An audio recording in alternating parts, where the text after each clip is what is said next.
Carbon monoxide poisoning is a subject that unfortunately is rather close to me and my family.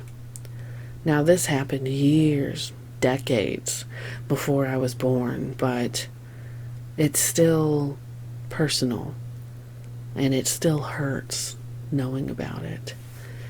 Any unnecessary death is always painful when you think about what could have been and how certain family members wish that their loved ones were still here today.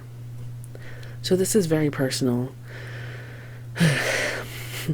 but this is my story about carbon monoxide poisoning as relevant to me.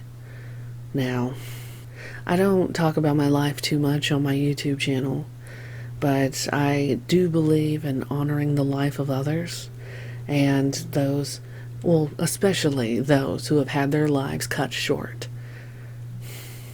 In 2018, I had been at my father-in-law's house with my husband and our baby.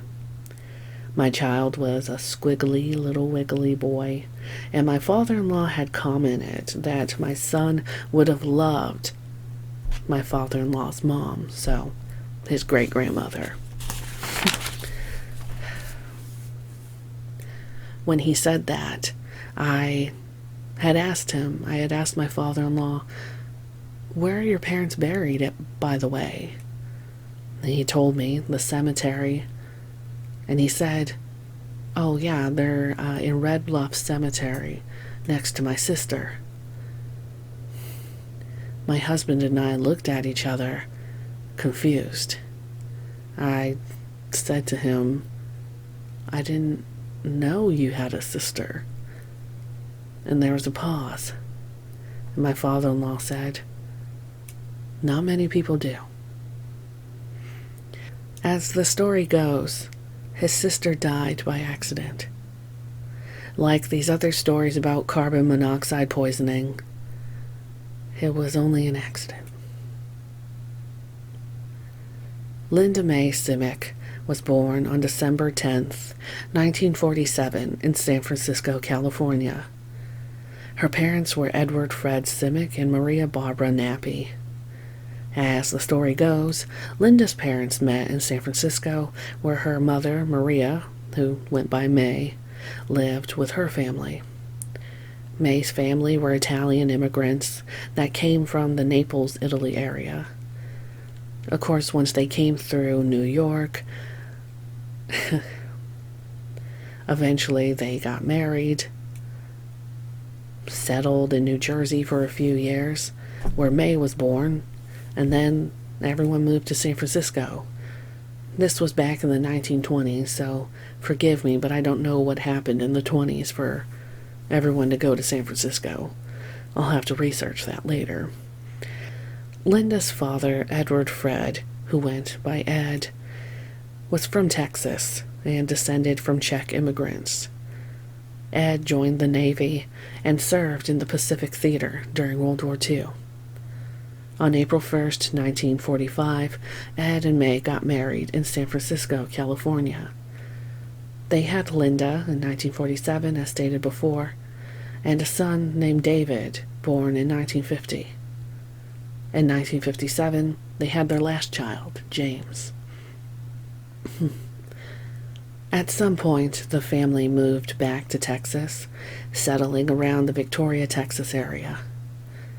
Linda graduated from Victoria High School in 1965, and later that year she got married to a David Callahan. Linda and David went to Colombia, Mexico to get married, and a snippet from the Victoria Advocate states that they got married on October 11th of that year, 1965. According to her brother James, Linda had went to Mexico since she wasn't 18 yet, and was able to get married over there. Linda thought that her parents would have been mad at her for getting married so young, but to her surprise, they were just happy for her. Linda and her husband had reportedly moved to Yorktown, Texas for about a year, another small town, and at some point the couple moved back to Victoria, settling at 504 North Crouse Street. According to Zillow, the property was built in 1936. It's an 1,100 square foot home without central air and heat, and in 1966, the home relied on gas for heating. On 8 a.m., January 21st, 1966, David Callahan went to work at his oil field job. Linda was in her pajamas and seemed to have stayed in bed. The apartment had all of its windows and doors closed, with all the heaters on. Articles report that her husband found her when he came home from work. Linda was lying crossways on the bed. This was at 7:30 p.m., though it was estimated that Linda passed away at least 6 hours before, placing the time of death at 1:30 p.m. It was noted that Linda was in the same pajamas from that morning, which tells me that Linda might have become unconscious hours before that. Linda's death certificate states that she died on or about 11:30 a.m. from carbon monoxide poisoning, the carbon monoxide settling and the onset being hours. So, from 8 a.m. where she was last seen alive and her death at 11:30 a.m., it was 2.5 hours. One source states that exposure symptoms can happen within 2 hours if there's a lot of carbon monoxide in the air. Linda is currently buried in Red Bluff Cemetery in Vanderbilt, Texas. She was only 18 years old. It's kind of hard telling that story. Not just because you think of what could have been, what kind of life Linda could have had, but knowing how her death affected so many people. Some of you might remember from a long time ago that I mentioned in passing I have a very strong interest in family trees and genealogy, and so when I went through my family tree for the sake of my son 5 some years ago, it was only by chance that I ended up getting into contact with one of Linda's cousins. In fact, this cousin, whose name was Nancy, and I'll be honest, I don't know if Nancy is even still alive. Nancy was the same age as Linda, and when they were kind of like twins in a way, how much they did everything together, their same age, moms would buy them the same dolls, all that kind of stuff. And just by chance, I was able to get into contact with her and ask her about Linda. And she had told me that Linda was a kind and caring big sister. She cared a lot for her younger brothers, especially little Jimmy, who was 10 years younger than her. Her younger brother David, 3 years younger than her, was always kind of a trickster in some ways and would try to get their other cousins to do things that, of course, you really shouldn't do. I believe there was a story that I had read in an email years ago about David trying to get somebody to jump off a little barn building, which, of course, they didn't do that. They didn't want to get hurt. I don't know why. Maybe just Linda's father got out of the military, so they went back to Texas. At whatever point the family decided to move back to Texas, Linda still kept in contact with her cousins, and from what I understand, they would call each other, just to keep in touch. one of the hardest things that really, really upsets me to know, well, it's just very sad to know how much how devastated Nancy was that Linda had died. Just kind of up and died randomly, because they had both gotten married about the same time period, and Nancy, who still lived in a completely different state, wanted to essentially compare notes and talk about their husbands together, and that girl stuff. She wanted to talk to her cousin about marriage and weddings, and she never got that chance because Linda unfortunately passed away. Now, my father-in-law had told me that his mother she could never stop blaming herself about what happened.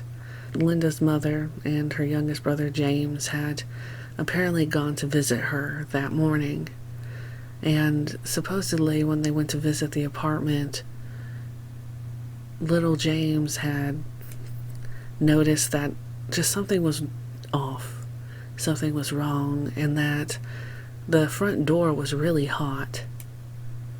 And even though it was early in the morning and she didn't answer, their mother thought, oh, well, maybe she's busy, I'll come back later. I don't want to bother her. And little James had thought, no, something's not right, Mom. Something's not right.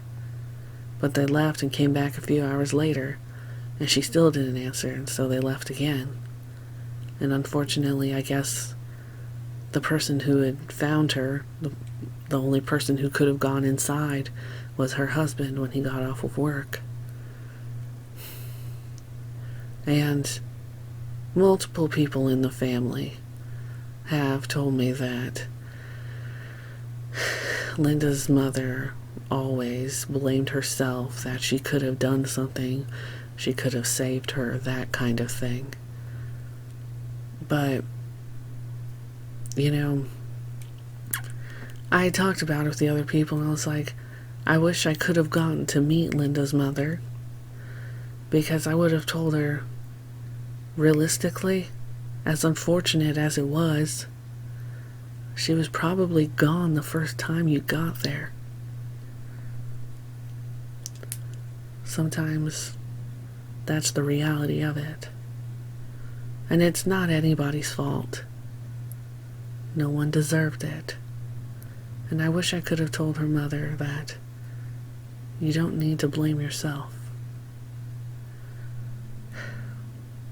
Now, one of David's children had told me about a year ago that she was born a few years after Linda's death, and sometime in the 70s. And so growing up, especially 10 years after Linda's death, this daughter of David, Linda's niece, so this niece of Linda's had told me that she grew up with her grandmother always mistaking her for Linda, accidentally calling her Linda and saying that she looked so much like her, and it was always, I guess, that part of her mind, as a mother. Linda's mother could never forget her.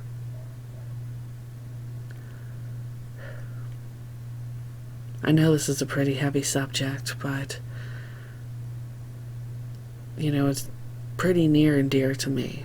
And in my mind, I hope that maybe just putting the information out there, being aware, being careful and being safe, being vigilant is important. And even as our houses and appliances and electronics, we still go to a very electric way of living. There are certain things you kind of can't avoid with natural gas, To anyone out there, just please listen to me. This winter, anytime it gets cold, if you live anywhere that's cold and you didn't know about this, I hope you'll listen to me. And the very least I would say to get a carbon monoxide alarm. Get one of those detectors. It'll beep. And if that thing goes off, evacuate the house immediately. Thank you for listening to me, and thank you for listening to my family story. It means a lot to me that people are still here, and people are eager just to hear the sound of my voice after this whole time.